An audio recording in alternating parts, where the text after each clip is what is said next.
Do you feel like your business is running your life instead of the other way around? I'm Roy Castleman. I built multiple seven-figure companies, worked across continents, and coached high-performing entrepreneurs. But I've also been completely burnt out. At one point, I was barely seeing my daughter, drowning in stress, and one step away from walking away from it all. That's when I made a decision to build a business and a life that works for me. The journey became Elevate 360, a system to help business owners reclaim their time, find their energy again, and get back in control, without sacrificing growth. And this podcast, Power Movers, is where I share real stories behind that shift. Each week you'll hear from entrepreneurs, founders, and leaders who've walked through the fire and come out the other side with clarity, courage, and a system that works. If you're ready to build a business that gives you more life instead of taking it away, you're in the right place.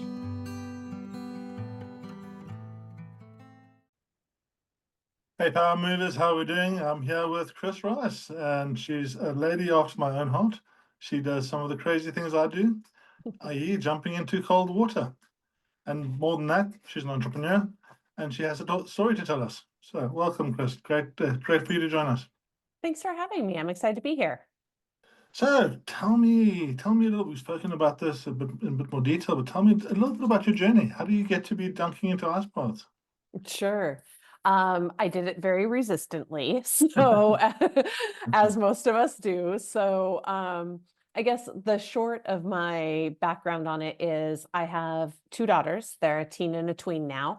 And the older one, when she was young, had a lot of mental health struggles. And so as I walked beside her and found ways to support her mental well-being, it was a chance for me to have that mirrored back to me, to see my own struggles and to see where I held a lot of anxiety, didn't know how to process stress out of my body, all of these things that were just building and building and building. And so I went on a journey to really support her and figure out things that worked for myself too. And like we talked about, I love meditation. I'm a huge fan of Joe Dispenza. All of these things, I found lots of practices I loved.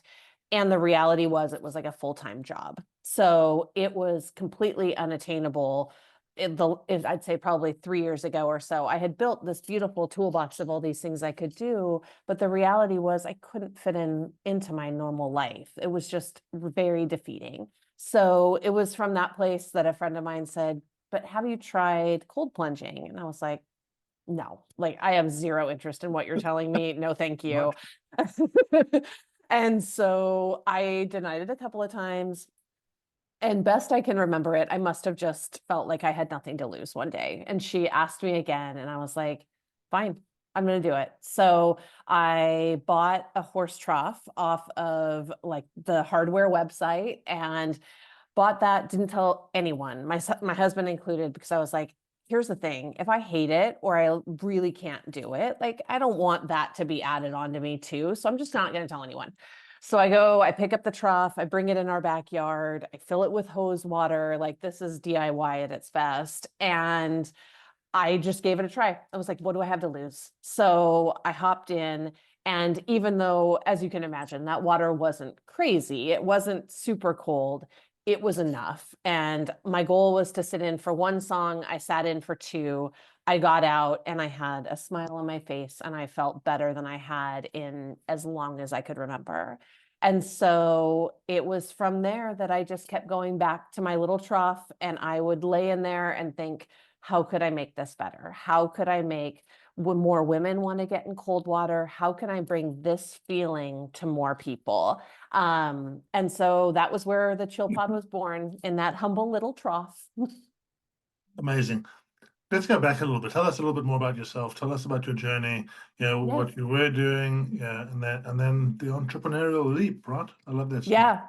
Yeah, definitely. I came from marketing and events, so nothing really related to what I'm doing now. But once I started, there was something alongside my daughter that really sparked this curiosity in wellness and what could that look like. I'm using that as like the broadest term possible, but it just opened my eyes to things that I didn't know existed. So while I was in a corporate job, I really, in looking back, I had such a like voracious sense of curiosity of what was out there to help you feel better that you didn't have to take a pill for, that you didn't have, that you had access to in any moment. Like even I'm looking out over here and like the leaves are changing. It made me go outside more. It made me, discover how much I love walking in forests. I did all of these things that I was like, oh my gosh, at the end of the day, there's science behind this. Like there are reasons why these things make us feel better. So I really set out to learn on my own just what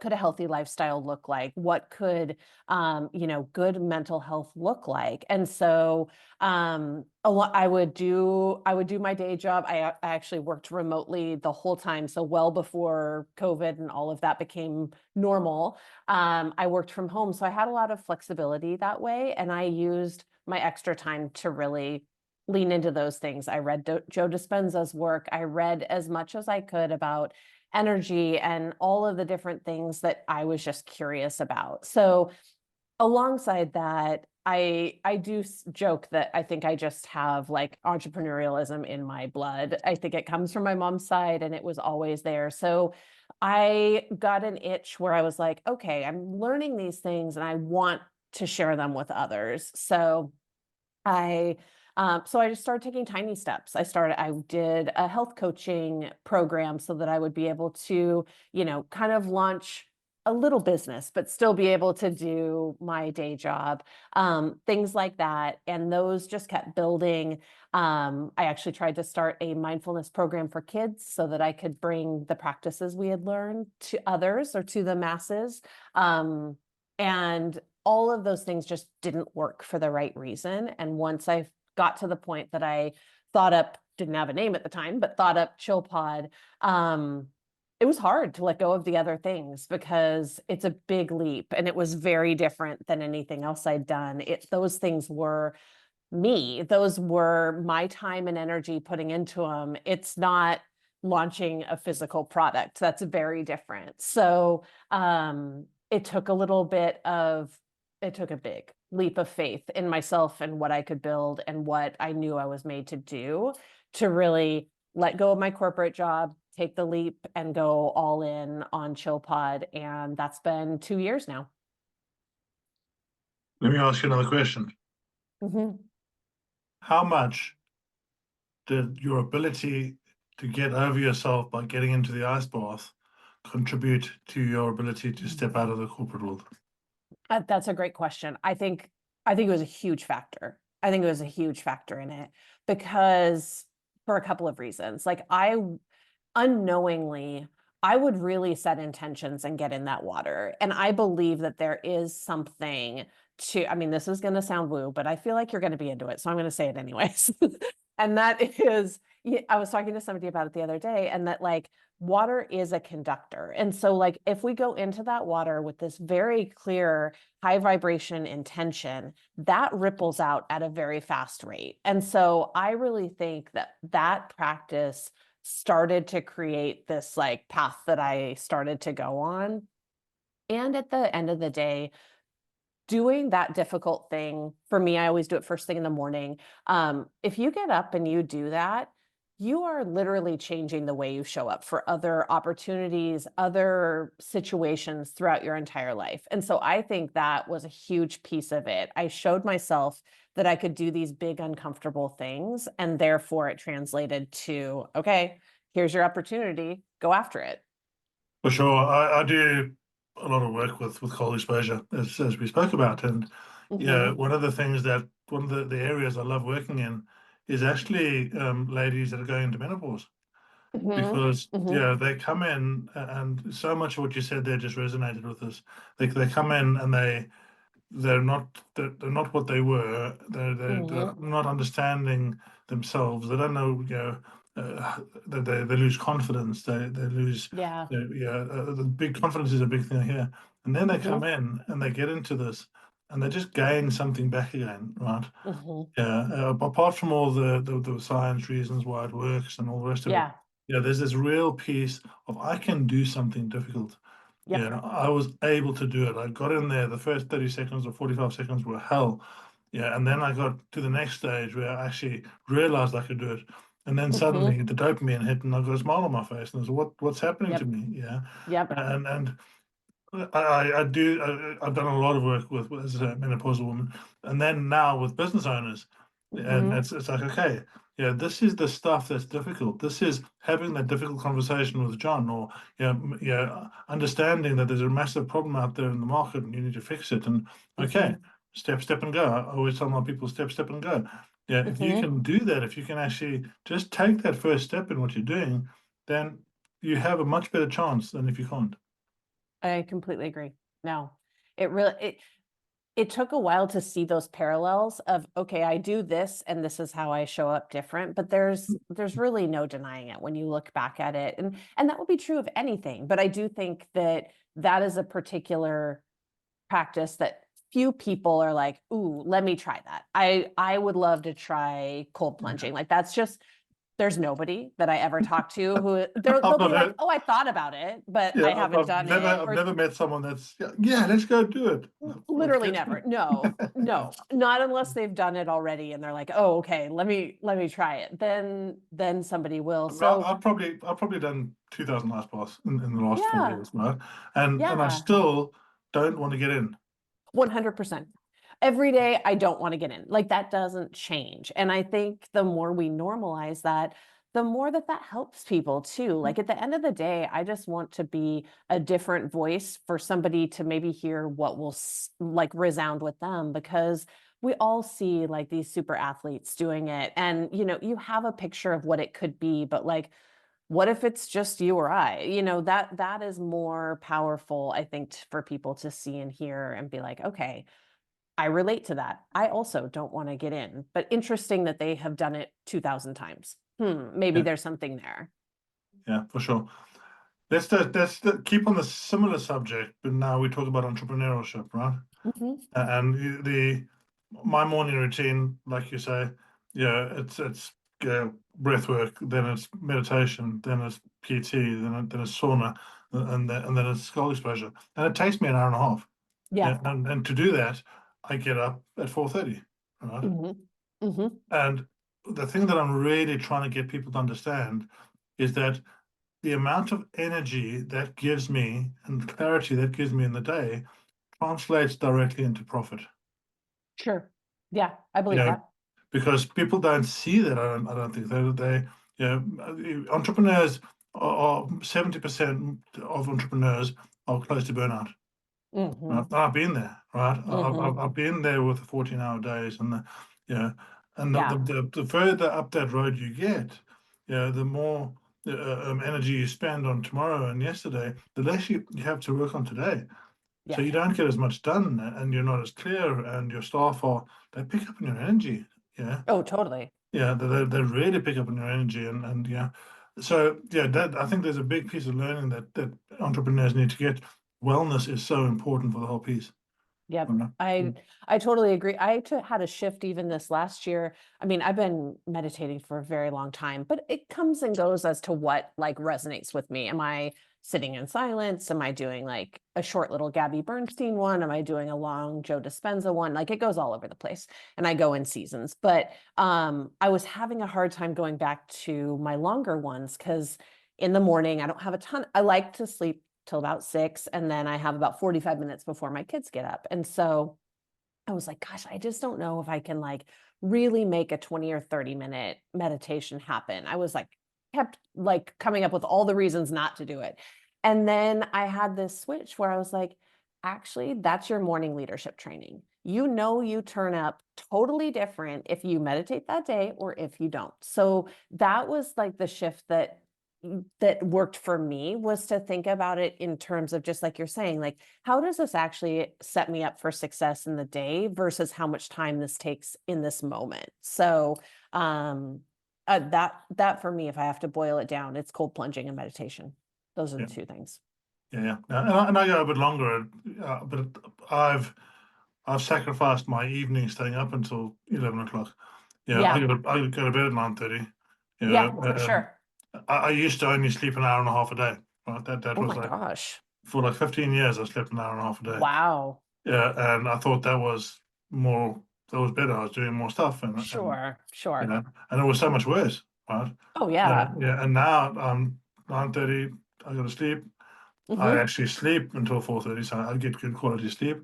Mm-hmm. And that's something I work on quite a lot. How do I make sure my sleep is better?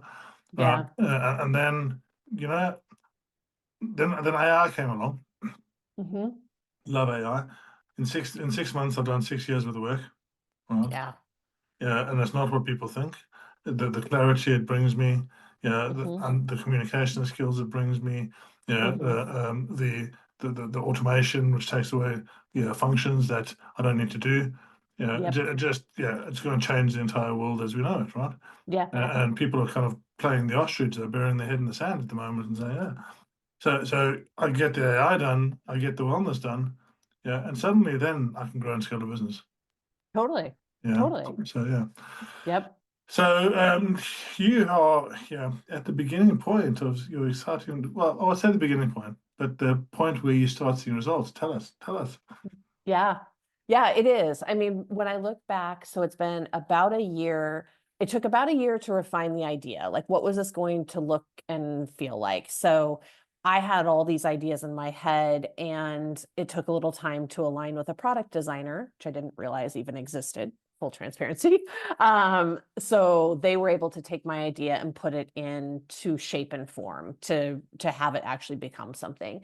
And then it's taken about the last year for the prototyping and all of the testing and all of that to really play out. So I've been watching this like tiny step by tiny step. And to your point, actually in 3 days, the first 4 pods should be flying over to come back, and we have big stuff lined up. So I'm really excited. We've got some wellness events that we're focusing on in November, and then I think it's one of those things where people need to touch it and see it and experience it to really realize the You're, difference. you're in Portland, if I remember. I am, yeah.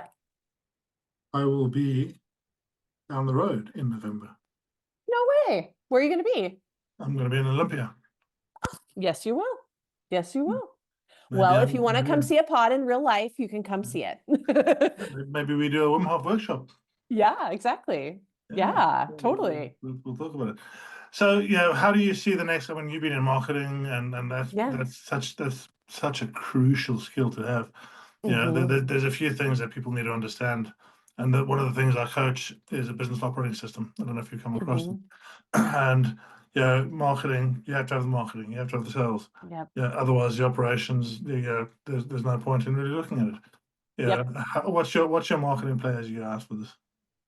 Yeah, we're really focusing on B2B. So I think that's a big Nice. miss in the cold plunge market. So much of it has been direct to consumer, which is great. But what we built was really intentional for hospitality settings, for fitness and wellness facilities, places where they know they need to have this offering. Every single time I go in a place like Soho House or that type of environment, the first thing they say is it is the number one ask of their members.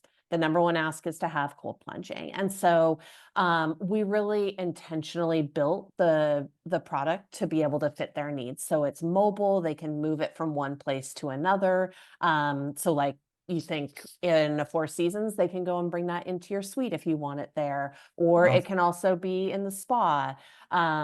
So things like that. So all of those little pieces are a big part of our marketing, but yeah, we're primarily focusing on B2B. And I think once people are able to see it and experience it for themselves, then the hope is that they'll want to bring them in their homes too. So yeah, that's kind of Amazing. the exciting times. Well, we're going to have to get together in 6 months' time and see exactly how it's going. It's going to be an Yeah, interesting story. exactly. Exactly. Yeah. And then let's just touch up on for the final subject on where you are with AI. What's happening with it? Are you Mm. are you digging into it? Is it helping you? Yeah, I would say I was a little resistant or hesitant at first. And then I probably in the last 8 months or so have really leaned to it. And honestly, it's been so helpful to me. Like just in, I think I mean, the time save is huge. And I lean to it for like rudimentary daily tasks, things like, crafting emails to be like, I've used it enough now. It can craft one very nicely in my wording, I will always go back and refine it and make sure that it sounds exactly like me. But just that, to not have to type all of that up every time is huge. And we're actually seeking investors to be able to use that as almost like a teammate to be like, okay, help me come up with our Tam Sem Som. Like, how are we going to do that? All of those things. Even to like researching, figuring out, hey, we're curious about manufacturing in X location. How, who could we reach out to there? It's just, I don't use Google anymore. I use AI instead. And there's certainly shortfalls. There's things I've gone to ask it to do that I'm like, it's not quite there yet, but that's fine. And I can see that. And I use my own brain to, vet and do those things. Yeah, I think there's a few things there that you mentioned there that I'll touch on. Firstly, you need to retain your thought leadership. 100%. Yes. And that's a big thing. The second thing that I found quite interesting, and I've been doing this for almost 3 years now, is that when you say it's not quite there, are you finding that your communication is actually getting better? Yeah, and not just your communication with ChatGPT or with Claude or whoever it is, but your communication with other people. Because what I've come to understand is that I didn't actually communicate as well as I thought I did. Interesting. Yeah. Yeah, probably for me, I feel like maybe more concisely, because sometimes I can think in words and that can get more drawn out, where I want to be really direct and concise in what I'm feeding it. And so I think that clarity and directness is better now than it was, if I think back on it. Yeah, and I'm finding that I communicate better with my staff, with my partner. Sure, that makes sense. Because if I'm putting rubbish in and if I'm getting rubbish out, I'm probably putting rubbish in, and I spent probably a year trying to work out why that was. And then really, how do I make it more clear? Because AI generally is a yes man, right? It'll tell you what you want to hear. Right? I've got this great idea. I'm going to go exactly on the street corner, and I want you to help me do a business plan, and it'll give you the most amazing business plan. And then you say to it, right, I want you to be my critical thinking partner now. I want you to help me understand where I'm being ambiguous. What opportunities am I missing? And really go and dig into the market and see if there is a market there. Yeah, and suddenly for you sure. get an entirely different answer, right? Yeah. Totally. So that's the one thing that I found. The other thing I found is that I can use it as a thinking partner. Yes. So I can brainstorm stuff if I set it up correctly. Yeah. I use that a lot. And that's actually, if I boil it down, that's probably what I appreciate the most. I used to work with a human design coach. And so I know that for myself, from her work revealing this to me through my human design, but also knowing now from experience, I need to respond to things. So I do best if I don't entirely generate it for myself. I have my idea, but I need something to go back and forth with. And that's not always super efficient to do with another human, right? So that for me is huge, because when I see it, then I'm like, oh no, not that, not this, that. Like, we can go back and forth in that, and that ability to have that responding piece for me is huge. I peg you as a manifesting generator. I am a generator, yes. There we go. Yeah. Good job. So then the other thing that I really didn't realize is that everyone talks about journaling, right? Journal. And I've never been able to do it, right? It just it doesn't work for me. And now I use AI as a journaler. Oh, really? Yeah. So I get up in the morning and I'm like, okay, ChatGPT, or I'm using Claude now. I find Claude better. Yeah, Claude, I want you to help me. I've got a lot of stuff in my mind. I'm going to give you a stream of consciousness, and I want you to help me arrange it. Interesting. So I go in, I'm like, okay, so I've got to do this and this and this and this, and I thought about this, and I had this idea, and I did this thing, and I such and such said this, and I need to remember to go back to that, and then I'm like, okay, now my goals for the next 2 days, or the next day, or the next week are to get this, and this project to the top. Cool. Now I want you to help me order which things I've just given you into a decent order, so I reach those goals. And what that does for me is it allows me to empty my brain. Yep. Yep. You know? It's just like a brain dump of everything, but there Yeah. can be something done with it. Yes, and I've got a document at the end of it, and I Yeah. take that document and I've actually got an automation. That automation goes into my task list. Cool. Nice. That's Yeah, awesome. yeah. So there's an evolution of how we need to think about AI, I think. Yep. Yeah, it's not just, yeah, it's not a big scary thing that's going to take my job away. It's a tool that if we understand how to use it, can change so many different areas of our lives. Yeah. And yeah, it's about starting to use it day to day. It's about, I mean, I go on holiday, yeah, and I'm there. Yeah, I'm like, okay, I am now in France. Yeah, I'm here for 3 days. Yeah, these are the things that I like. Yeah, I want to make sure I get to 1 or 2 Michelin-starred restaurants. Yeah, I have this amount of time. Yeah, I want to go and see this thing and this thing and this thing. Yeah, build me out a route. Yeah. Yeah, and it'll go and it'll do that if I set it up correctly.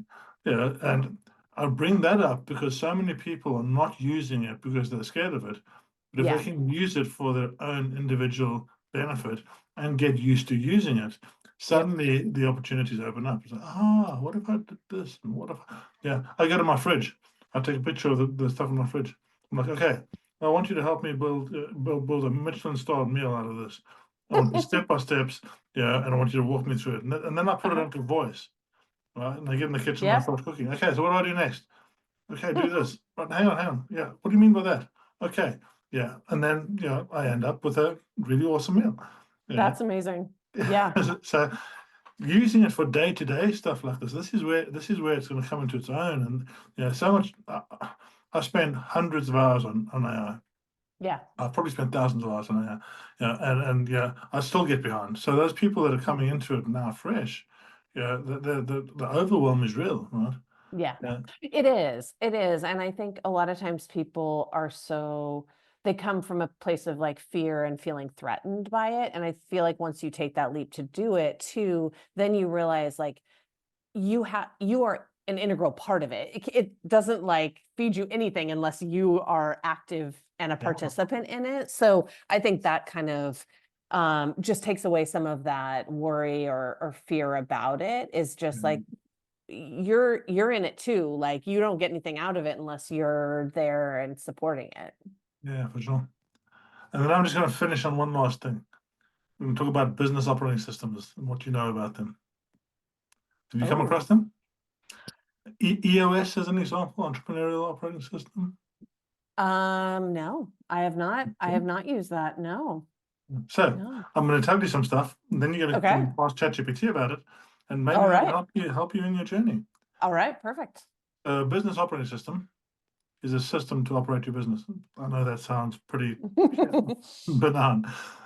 I used to run 2 IT companies, and I had the opportunity to buy a third one. But those two IT companies I was running, I was doing 14 hours a day, 7 days a week.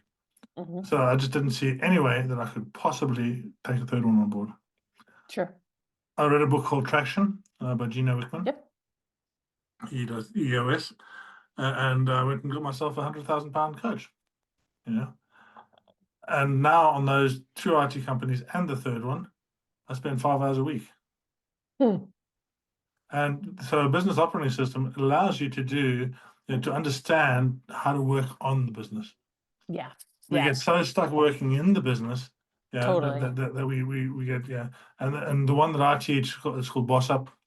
We have 9 core competencies, and each of those core competencies, as business owners, especially in the journey where you are now, we start off and we wear all the hats, right? We have this hat closet that's just full of hats, and we have a whole bunch of stuff that we like doing, and a whole bunch of stuff we don't like doing. Yep. And as humans, what do? We end up doing stuff that we like doing. Yeah, and the business operating system really highlights a way that you can do that. So go and have a look. Go and have a look. I will. You're reminding me, I read that book, but it was long ago. So yeah, I should probably return to it. Yeah, no, do that. And I mean, Boss Up, if you have a look at Boss Up online, Cool. there's a wealth of information on that, and it just gives you kind of a structure to work on, and knowing meetings. Do you do many meetings? Not many. No, we minimize those as much as we can. Why? I mean, they're good. I like to make them as effective as possible. The last thing I want to do is meet to meet. So, I want to have a purpose and a real clear direction behind it versus just meeting to connect, which is different, right? So, yeah. Yeah, and that was one of the things that really, really blew my mind about this business operating system. I'd go into a meeting, like you're saying, meet to meet, right? Mhm. And we'd all talk about it. I'd have 10 staff there, and the more staff you get, the more meetings you have, right? Yep, There's yep, 10 yep. staff there. I'm paying these people each, so every hour is costing me. They're not making money, and they're Yeah. meeting me. And 2 weeks Mhm. later, I'd have the same meeting again. Exactly. Yeah. So I Yes. was in the, yeah, and then along comes this meeting structure. So now we go in. We have at the leadership level, I'll have a 90-minute meeting. Mhm. Yeah, and I'm going through a set of almost like an agenda, I guess, but a Yeah. very specific way of doing it. Yep. Yeah, and that just pulls all the issues into one place, Mhm. and then we just talk about those issues, right? Yep. And yeah, we sit there for 90 minutes. It's sacrosanct. Every person in the company has to be in the meeting once a week because Mhm. that's the only way the whole company can get to communicate. Yeah. Yeah, and Yeah. your technicians and other people might only do 45 minutes or half an hour, but they Sure. get to have a voice and they get to be heard. And Mhm. yeah, so that's been really, really informative. So yeah, have a look at that and see where we're I taking. will. I Yeah. will. Thank you. So looking back, what would be the piece of advice someone sitting there thinks they might be an entrepreneur Mm. and they want to kind of jump into it? What would you say to them? Trust your intuition. Always trust your intuition. It is always guiding you, even though it doesn't feel like it makes sense or it just, you have like a nagging questioning or doubt about it. Like, lean into your intuition always. It does not steer you wrong. Magic. Well, Kris, thanks very much for joining me, and I will Thank put you. your details on below, and maybe even get a whole punch from you at some point in the future. That would be amazing. Yeah, That would be and amazing. we'll catch up again in a little while and see how you're getting on. Sounds great. Thank you. Magic. Thanks a lot. Thanks for listening to Power Movers, the podcast from All the Power, where our mission is to help business owners reclaim their time, reset their energy, and live the life they love. If this episode sparked something for you, your next step is simple. Take the fit check at allthepower.co.uk. It's a short clarity tool that helps you see where you are, what's getting in the way, and what might be possible if you have the right system. When you're ready, come and join the tribe. Power Movers start with our signature framework called Elevate 360, a system built to help you escape survival mode, create structure, and move forward with power. Just remember, everything we share here is based on real stories, experience, and frameworks. It's not personal business advice. Always speak to a coach or advisor before making big decisions. Because in the end, it's about more than business. It's about building a life that you actually love. I'm Roy Castleman, and I'll see you in the next episode.